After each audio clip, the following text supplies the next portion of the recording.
ที่เฮาสิเห็นติดกับเซเว่นเส้นเวทีใหญ่เลยเป็นอีกจุดหนึ่งเนาะทุกคนจะเป็นจุดใจกลางเศรษฐกิจที่สำคัญของเวียงจันทน์ต่อเริ่มกดติดตามไว้เด้อทุกคนบางเถื่อสิพาไปเลาะทั่วตัดสบายดีการเบิดสุขุสุคนครับบรรยากาศยามเช้าของวันพฤหัสเนาะมื้อนี้วันที่10ทุกคนตอนนี้เราอยู่แถวโพนไส้ทุกคนเขตโพนไส้เมืองไส้เศรษฐาเนาะใกล้ๆกับถาดหลวงนี่แหละวันนี้ก็สิพาทุกคนไปเบิ่งแถวสีหอมเนาะไปเบิ่งเขตที่ว่าจะมีการจัดงานบุญปีใหม่ลาวทุกคน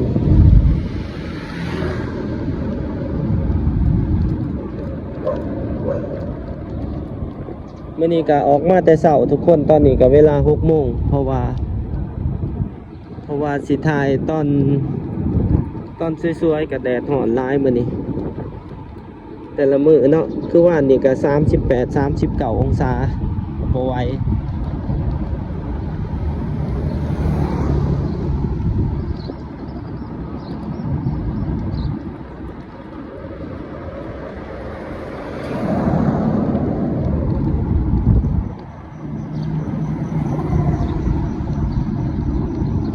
บรรยากาศยามเช้ามื้อนี้ถือว่ารถก็หลายเติบเนาะยามเช้ามื้อนี้หลายๆคนก็น่าจะเกี่ยมการกินเลี้ยงต่างๆเนาะในช่วงนี้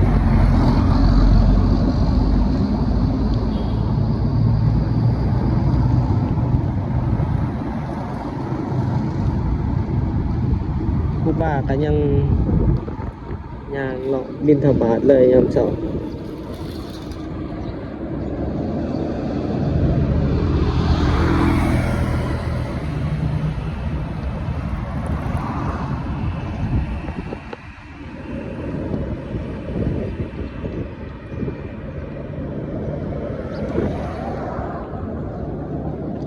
แต่ว่าตอนเช้าตอนนี้ก็ถือว่าอากาศดีเนาะอากาศดีอากาศแจ่มใสมีความสุ่มหน่อยหนึ่งพอดีเย็นสบายเลยแต่ว่าตอนสวยนี่น่าจะหอนมื้อนี้ก็วันที่10แล้วเด้อทุกคนเบิ่งดอกคูณบ้านเรืองตามเส้นทางนี่เขตพ้นไส้หนาของการปกครองนครหลวง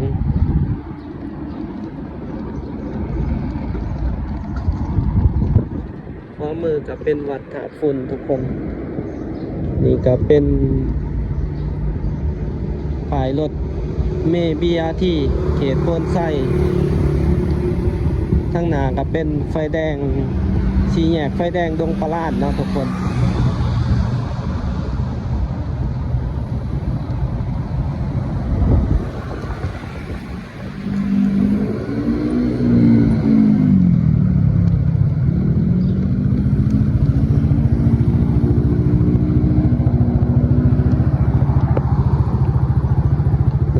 สกีรถลงไปทางตลาดเสาแล้วก็ลงไปทางถาดดำ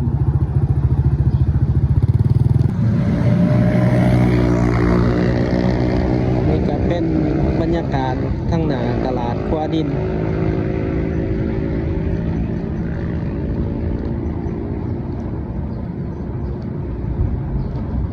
ทางหน้าตลาดก็สิมีรถ3 ล้อต่างๆมาถ่าหับคนแล้วก็หลายๆคนก็มาซื้อเครื่องอยู่ทางในเนาะตลาดครัวดิน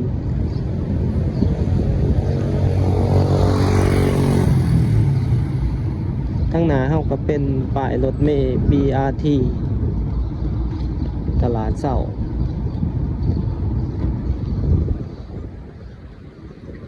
บรรยากาศของตลาดเช้า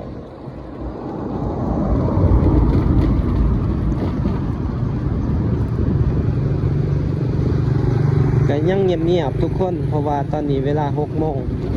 เช้าๆเนาะ 6 โมงป้ายหน่อยๆตอนนี้ก็สิพาทุกคนเลี้ยวหัวลงบอลนี่พาลงไปทางหาดดำพุ่นละ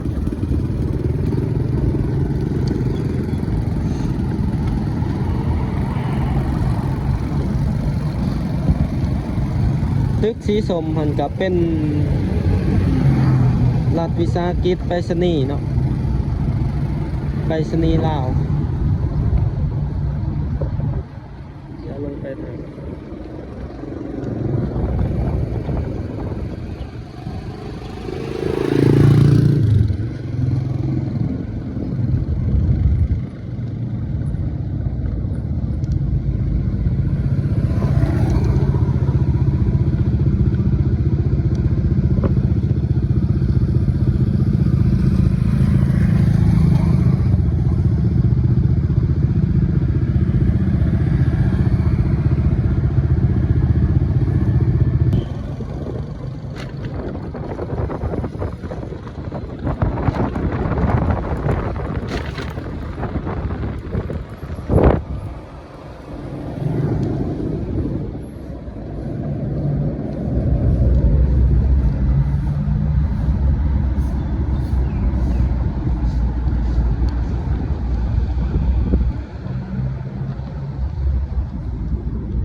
นี่เป็นบรรยากาศเส้นทางแถวเขตหาดดำทุกคนเงียบๆบรรยากาศในเขตนี่กับห้องแฮมกับค่อนข้างหลายบ้านพักห้องแฮมเดี๋ยวสิพาทุกคนขี่ออกไปทางแถวเขตสีหอมเนาะพาไปเบิ่งบอนเขาเจ้ากำลังเกี่ยมจัดงานปีใหม่ที่ว่าจะเป็นจุดที่ว่ามีการจัดงานที่ว่าใหญ่ที่สุดแล้วก็มีบูธเบียร์หลายที่สุดเนาะอยู่ในนครหลวงเวียงจันทร์จะเป็นบอนที่ว่าคือคืนที่สุดนั่นแหละของเวียงจันทร์ในการจัดงานบุญปีใหม่จะมีป้าย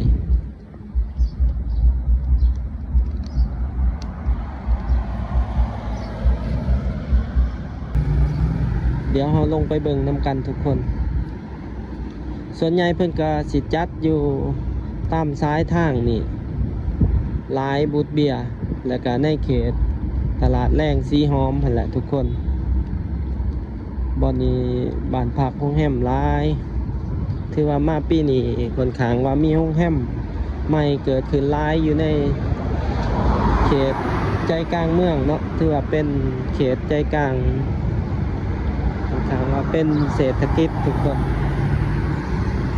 อยู่ในเขตนี้ถือว่าเป็นเขตเศรษฐกิจที่ว่าสำคัญของเวียงจันทร์มาในหลายๆยุคหลายๆสมัยอยู่ในเขตนี้เพราะว่าจะมีโรงแรมมี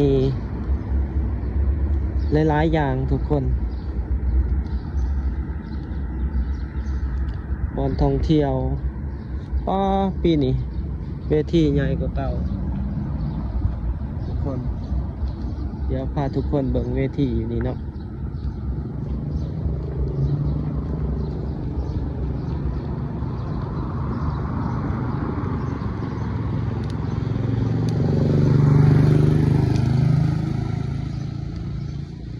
อันเนาะทุกคนเขาสิเห็น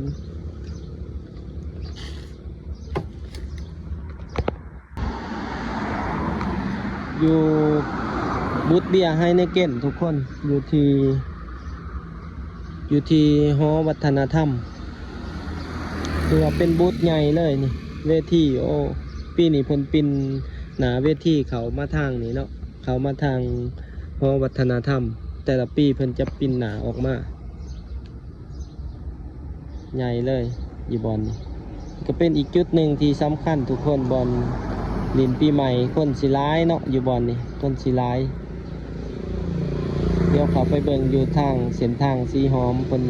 สางแล้วบอเนาะที่ว่าตอนนี้เขาเจ้าก็เล็งมือที่จะให้แล้วให้ท่านปีใหม่ทุกคนเดี๋ยวไปเบิ่งกัน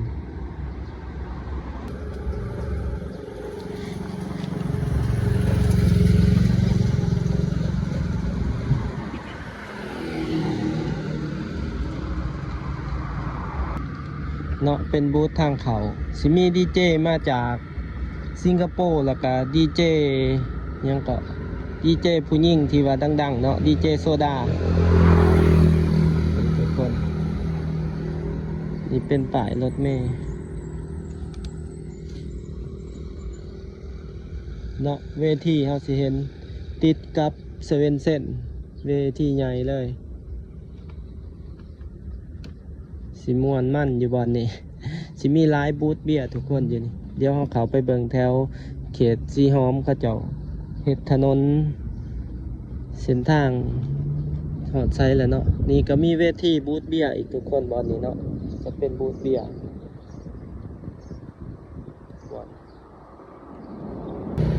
เดี๋ยวขี่เขาไปเบิ่งเส้นทางสีหอมนี่ทุกคนเขามาเบิ่งอีกเส้นแถวนี้ก็สิมีแต่บูธเบียร์เลียนไปตามซ้ายถนนนี่เนาะ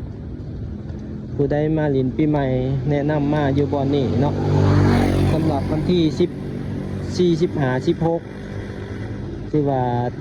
จะคือขื่นหลายที่สุดในนครหลวงเวียงจันทร์สำหรับในเขตนี้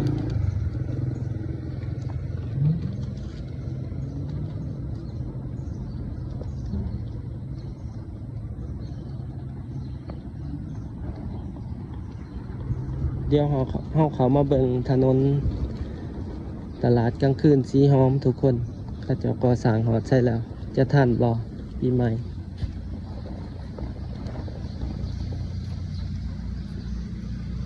เนาะทุกคน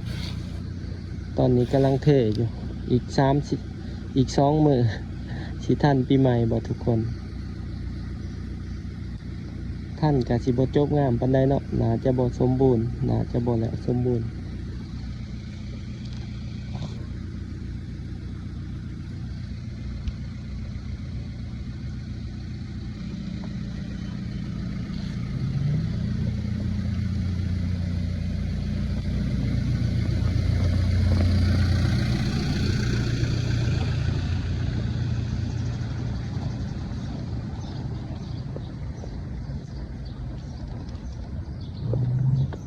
คันช่วงบ่ายนี่เขาจะบ่ให้เขามาได้ทุกคนนี่เขามาตอนเสาร์ได้เนาะเพราะว่าถ้าประมาณ8 โมงเขาจะก็เริ่มก่อสร้าง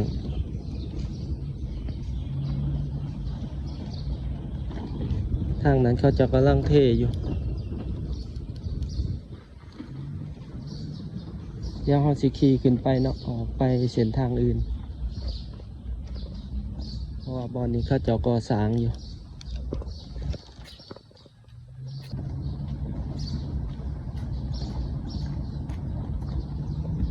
เป็นอีกจุดหนึ่งเนาะทุกคนจะเป็นจุดใจกลางเศรษฐกิจที่สำคัญของเวียงจันทร์ต่อไปก็สิเป็นถนนยางหลินยางกินยามกลางคืน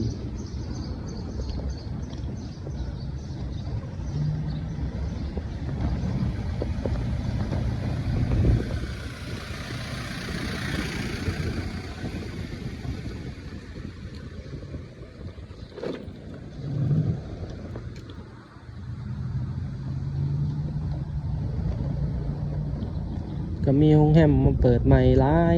ตอนนี้ในเขต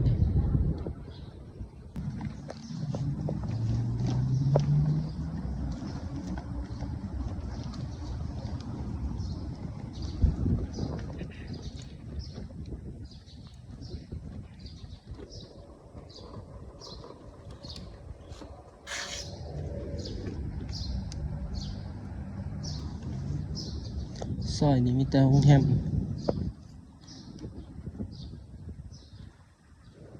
ตอนนี้ก็ชีสอดถนนเศรษฐาสื่อกับวัดมีไส้ทุกคนเดี๋ยวออกไปทางเศรษฐาแล้วก็ลงไปเส้นแคมป์ของวัดจันทร์ทุกคน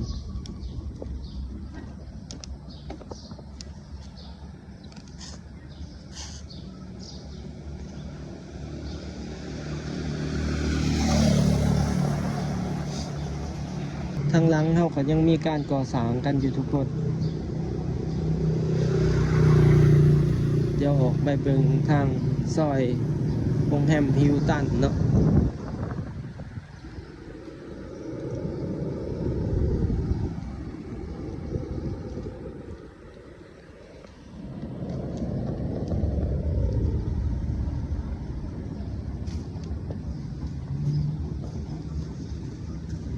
โรงแรม Double Tree Hilton ซึ่งว่าเป็นโรงแรมที่ ใหญ่เนาะเป็นโรงแรมที่มีชื่อเสียงที่รับลิขสิทธิ์แฟรนไชส์จากโรงแรมที่มีชื่อเสียงจากอเมริกาที่ว่าคนลาวซื้อแบรนด์มาบริหารต่อทุกคน เพราะว่าการซื้อแบรนด์ดังเนาะมันก็สิเป็นที่รู้จักของนักท่องเที่ยวเวลาเข้ามานี่ก็เป็นตึกสตาร์บัคทุกคน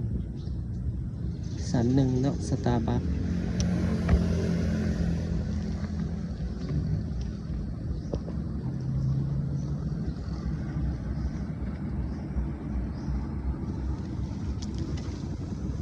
บรรยากาศยามเช้าก็สิประมาณนี้ทุกคน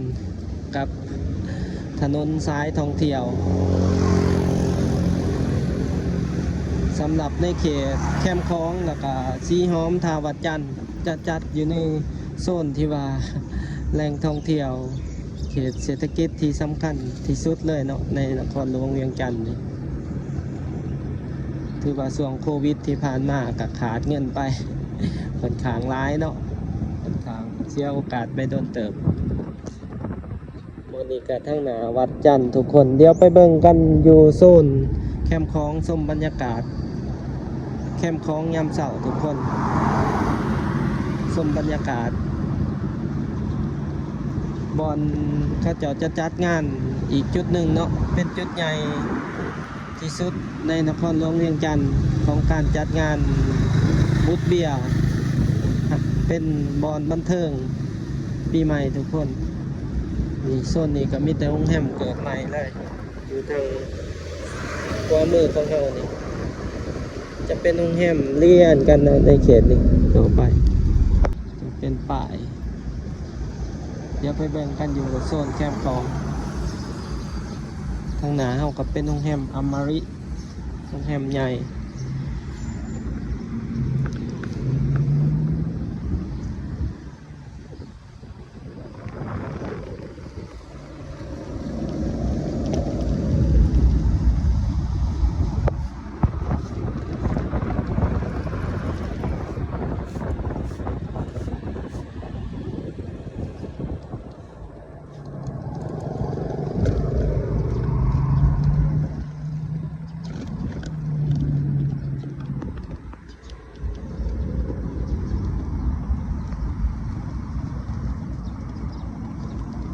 ชมบรรยากาศยามเช้าทุกคน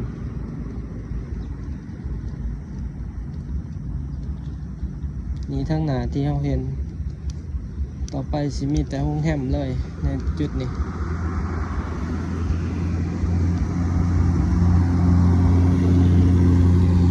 ตัวนี้ก็15สั้นเนาะโตที่กำลังจะสร้างกันน่าจะประมาณอยู่8-9สั้น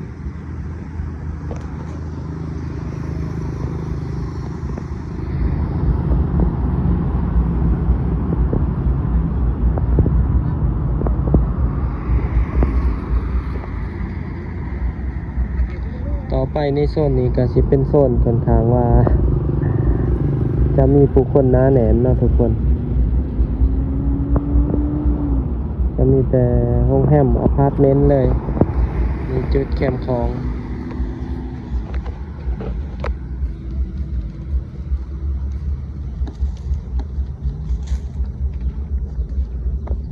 เดี๋ยวไปชมทางนั้นก็มีการจัดเวทีน่าจะเป็นบูธเบียร์เหล้าเป็นขาประจำของแคมป์คลองสำหรับเบียร์เหล้าทุกคนเดี๋ยวไปเบิ่งกันอยู่โซนนั้นเนาะตั้งเวทีใหญ่เลยอีกบ่อนนี่น่าจะใหญ่กว่าปีกายเบิ่งจากเวที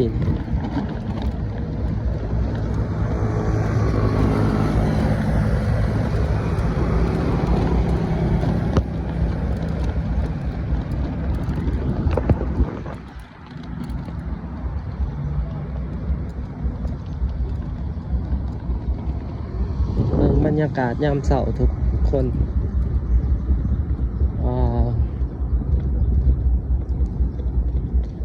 บอลนี้บอลโซนของหลิน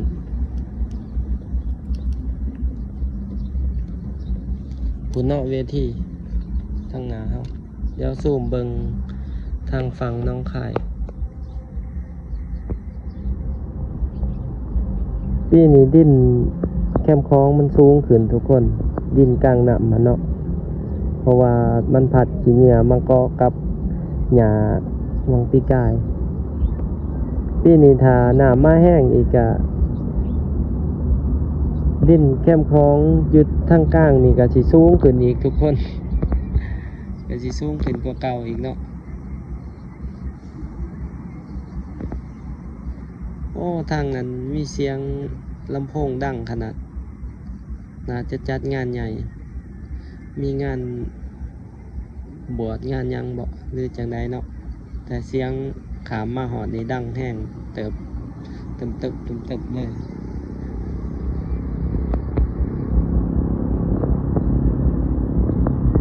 ยังเคี้ยวอยู่ทุกคนเนี่ย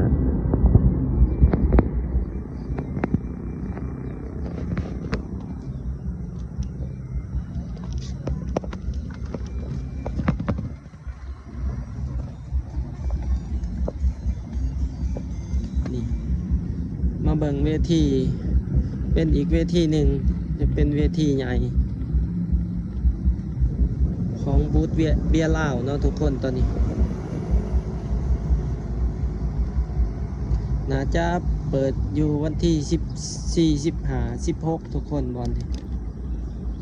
โอ้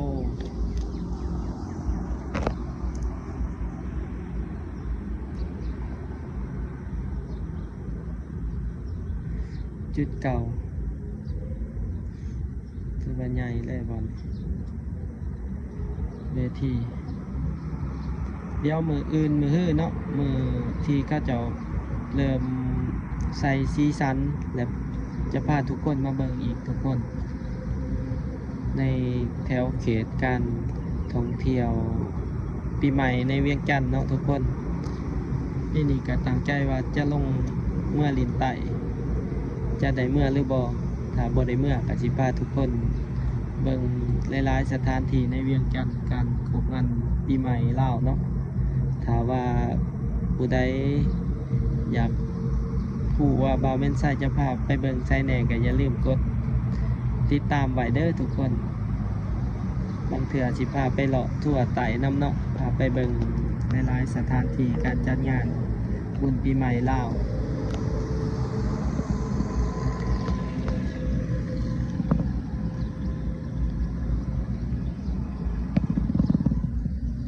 ก็สิประมาณนี้เด้อทุกคนถ้าผู้ใดมักหรืออยากสนับสนุนกันก็อย่าลืมกดไลค์กดแชร์กด Subscribe ให้กันเด้อทุกคนและสำหรับในตอนนี้บ่าวแม่นไส้ก็ต้องขอกล่าวคำว่าขอบใจและก็สบายดีกับทางหน้าเวทีเบียร์ลาวมิวสิกโซนแคมป์ของทุกคนบ๊ายบาย